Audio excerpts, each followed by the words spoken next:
Bismillahirrahmanirrahim. Assalamualaikum warahmatullahi wabarakatuh.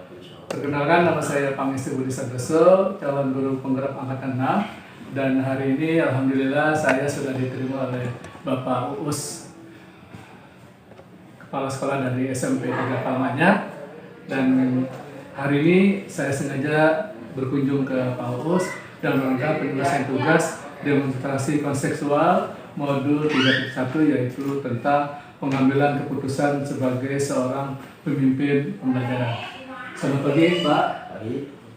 Mohon ganggu waktunya sebentar. Saya mau sedikit berdiskusi dengan Bapak ya tentang kepemimpinan Bapak di sekolah SMP 3 Palmanyat. Kebetulan juga saya adalah seorang guru di sini ya, Pak ya.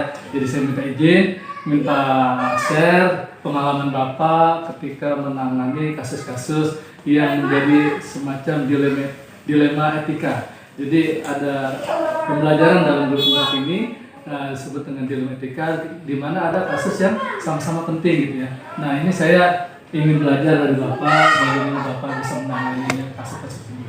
Jadi saya ingin bertanya tentang misalkan Bapak menangani kasus seorang guru ya. Barangkali kan kalau misalkan apalagi di sekolah kita ya Pak ya, itu banyak guru yang perempuan. Nah, tentunya ini banyak sekali halangan, hambatan, terkadang juga kendala ya. Ada yang baru punya bayi, ada yang memang sudah masuk purna pensiun ya, seperti Bu Rita. Ini menjadi kendala juga ketika mereka sering izin gitu ya. Nah, ini bagaimana penanganan Bapak sebagai pimpinan di sekolah? Baik Pak Budi, ada beberapa hal yang perlu kita sikapi terkait dengan masalah disiplin guru dalam kehadiran. Terutama yang Pak Budi tadi katakan bahwa beberapa guru ada kendala-kendala yang tidak bisa ditinggalkan. Kalau sekali-sekali mungkin oke lah, tidak masalah ya. Itu ada kepentingan yang sangat urgent tidak bisa ditinggalkan, kita maklumi. Tapi kalau misalkan sudah berkali-kali melakukan itu, nah itu juga kan tetap melenceng dari kedisiplinan tersebut gitu ya. Sehingga sebagai kepala sekolah saya perlu memberikan tindakan. Beberapa guru misalkan, ya kemudian udah tahu sendiri dah, ada guru yang sering tidak masuk, saya panggil, berikan pengarahan ya, secara berhadapan berdua dengan guru tersebut agar bisa memperbaiki hal-hal semacam itu. Dan pada umumnya, memang ketika di awal jam pelajaran, karena beberapa guru terlambat dengan alasan yang ngurusin dulu rumah tangga itu seperti itu ya, seperti itu. Karena banyak kan yang perempuan mempersiapkan anak dulu lah, suami dan sebagainya. Jadi seperti apa itu Pak ya? Nah itu kan kendala buat sekolah. Walaupun bagaimanapun sekolah tetap harus membiasakan guru supaya datang bisa tepat waktu. Bagaimana kita bisa mendisiplinkan anak sementara gurunya jaga tidak bisa disiplin waktu misalkan. Makanya saya memberikan masukan bisa-bisa mengatur waktu lah, karena ini di sini juga kewajiban sebagai seorang ibu rumah tangga, di pekerja juga kewajiban sebagai seorang guru gitu. Jadi harus bisa ngatur waktu bagaimana caranya supaya balance ya. Mana yang lebih pokok itu yang harus lebih diutamakan gitu. Nah bahkan saya selama ini pernah kan waktu itu cari solusi supaya tidak terlambat itu bagaimana kalau waktunya dipajukan. Masuk jam 7, baik kalau 7.15 gitu. Tapi kebanyakan yang guru-guru tetap ingin jam 7 karena pulangnya tidak ingin terlambat gitu. Nah intinya kalau saya dasarnya itu. Jadi kita tetap memberikan teguran, memberikan arahan supaya bisa datang tepat waktu untuk memberikan contoh kepada anak. Karena anak itu cerminan guru gitu. Kalau gurunya kesiangan, kesiangan. Nah makanya yang saya trik yang saya lakukan itu adalah dari diri kita sendiri gitu. saya datang lebih tadi daripada guru-guru, daripada anak berupaya seperti itu supaya memberikan pembelajaran suri tauladan bagi warga sekolah. Bapak kepala sekolah juga datangnya lebih Dan pagi, awal, iya. kan Bapak udah juga tahu sendiri ya. Iya. Kalau nongkrong di gerbang, itu maksudnya untuk itu. Jadi guru itu kalau ada kepala sekolah tidak terlambat nongkrong di gerbang sekolah ketika guru kesiangan itu paling tidak ada perasaan gimana gitu ya. Jadi secara dia langsung mentor ya Pak ya. Dan alhamdulillah Terus. saya evaluasi sekarang dari awal begitu banyak guru yang selalu saya sekarang sudah berangsur-angsur. Lumayan, Dan termasuk alhamdulillah. anak-anak ada perbaikan. Perbaikan. Jadi intinya itu sore tahunan aja dulu lah. Benar. Baru kita kayak sudah terlanjur baru kita kasih arahan, kasih teguran. Mungkin itu saja kemudian. Jadi ibaratnya adalah memberikan contoh dari diri kita sendiri ya. yang paling pokok utama itu. Terus Pak, kalau misalkan ada juga itu Pak yang ya kita sudah ngasih contoh yang seperti Ya. Bapak itu, tapi ada juga dia tetap terlambat. Nah bagaimana itu Pak? Nah, itu tadi pengambilan saya keputusan bilang Bapak. ada guru seperti itu ya. Ada 2 orang guru lah, Ya. kalau juga tahu sendiri kan. Nah. Si A, si B, gitu Ya. saya sudah sebutkan namanya. Kita panggil secara berhadapan berdua-duaan itu. Kita berkata, wah kita sebagai guru harus memberikan contoh dan sebagainya, apalagi calon P3K kan, supaya nanti ke depan ketika menjadi guru yang sudah diangkat itu dia sudah terbiasa dengan itu. Kenapa kepada siswa kita harus membiasakan disiplin dan sebagainya, gurunya sendiri dia berdisiplin. Alhamdulillah seperti guru tersebut kan sebenarnya sudah kelihatan ya ada perbaikan lah, ada perbaikan. Karena kalau dibiarkan ya memang benar-benar tetap akan seperti itu. Kalau tidak, kalau tegur malah meskipun tidak secara ini ya, tapi insya Allah ada perubahan. Baik Pak, terima kasih. Jadi seperti itu Pak ya yang pernah Bapak lakukan. Tapi saya mau nanya satu aja, barangkali ini agak sensitif juga. Apakah pernah Bapak apa istilahnya terhadap guru-guru yang seperti itu pernah nggak Bapak marah gitu apa bagaimana? Kalau marah saya nggak pernah sih kalau dia. Kalau dia tahu sendiri lah, Iya. kata saya memang dari olahraga biasanya temperamen. Iya. Tapi menghadapi orang dewasa, ya termasuk juga anak-anak sebenarnya, cara marah, apalagi di depan orang lain itu tidak akan menjadikan solusi. Benar. Di hadapan kita mungkin dia, iya gitu ya. Tapi di Nah, belakang tapi di tahu belakang ya. mungkin dia lebih gitu. Jadi kita secara baik-baik lah, persuasif, ngobrol dengan baik-baik gitu ya. Apa alasannya sering terlambat dan sebagainya. Kita Mungkin dirangkul kali ya. dirangkul, kita masih kasih solusi masukan gitu gimana supaya tidak terlambat dan sebagainya lah gitu.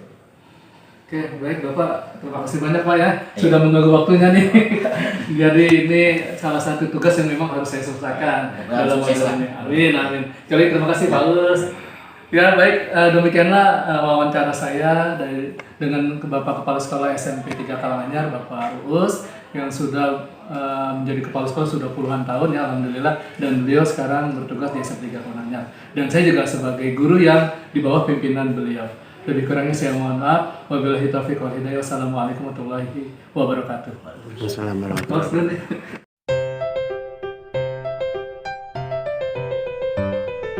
Bismillahirrahmanirrahim. Assalamualaikum warahmatullahi wabarakatuh. Waalaikumsalam warahmatullahi wabarakatuh. Mohon maaf Bapak ganggu waktunya ya. Saya Pangestu Budi Santoso dari SMP 3 Karanganyar, calon guru penggerak angkatan ke-6.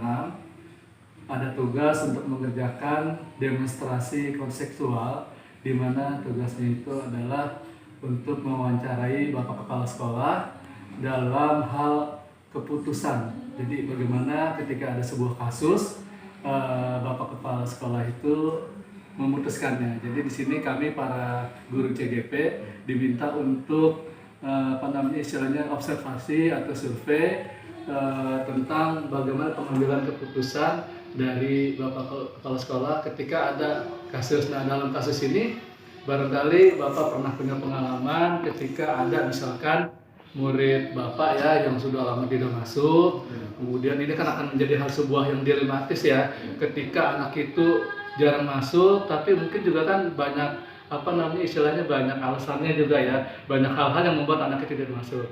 Nah tapi di satu sisi kan juga kita tidak bisa juga ketika ada anak yang sering tidak masuk, tapi ada juga anak yang rajin masuk.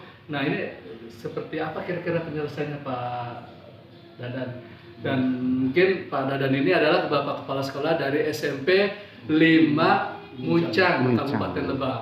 Mungkin itu jadi saya ingin tahu nih Bapak, saya ingin belajar dari Bapak ya, bagaimana caranya Bapak ketika ada kasus-kasus seperti itu. Enggak Bapak? Terima kasih sebelumnya kepada Pak Budi Parestu yang sudah ada meluangkan waktu mewawancari kami sebagai kepala sekolah. Ya, saya Muhammad Dadan Sumedar, kepala sekolah SMP Santap 5 Muncang, Kecamatan Muncang, Kabupaten Lebak, yang alhamdulillah dalam waktu ini diberikan waktu untuk observasi wawancara yang guru penggerak ya, guru GP, guru penggerak dalam hal di lapangan seperti apa kalau menghadapi kasus.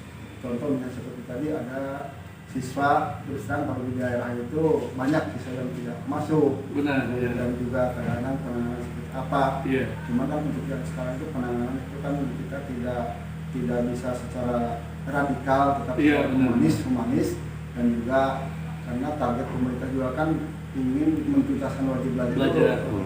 Targetnya kan lebih naik tahun ya. Kalau misalnya kita pendekatan secara radikal, apalagi memutuskan secara menjas bahwa itu harus berhenti, harus mengeluarkan sebagainya. Kesian juga ya Pak ya.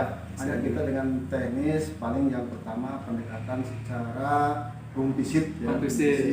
Yang pertama kita tetap diberikan pengertian dulu, dipanggil oleh Bapak Ibu guru wali kelasnya, kemudian kurikulum dan insya Allah kita sebagai kepala sekolah juga akan memberikan masukan. Benar. Kemudian kita juga wali kelas diberikan surat tugas untuk rumpisit dan juga mencatat kejadian seperti apa, karena terus terang kan kadang-kadang yang begitu kan tidak bisa, mungkin alasan tidak bisa diungkapkan di sekolah secara face to face, tapi juga kita harus melihat kondisi keluarganya Pak ya. Itu yang pertama. Kemudian yang kedua juga terus kita rumpisit itu ada sampai kita melakukan 3 kali.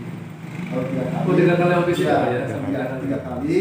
Kalau 3 kali masih tidak ada perubahan, baru kita tadi memberikan keputusan yang dalam arti sudah pertimbangan yang paling terakhir sesuai dengan aturan bahwa kita kalau misalkan itu nanti dia berhenti, berarti kan kita mengeluarkan surat izin berhenti dari orang tua dalam materai, dan juga kita juga punya data sebagai pernyataan orang tua yang mengundurkan diri.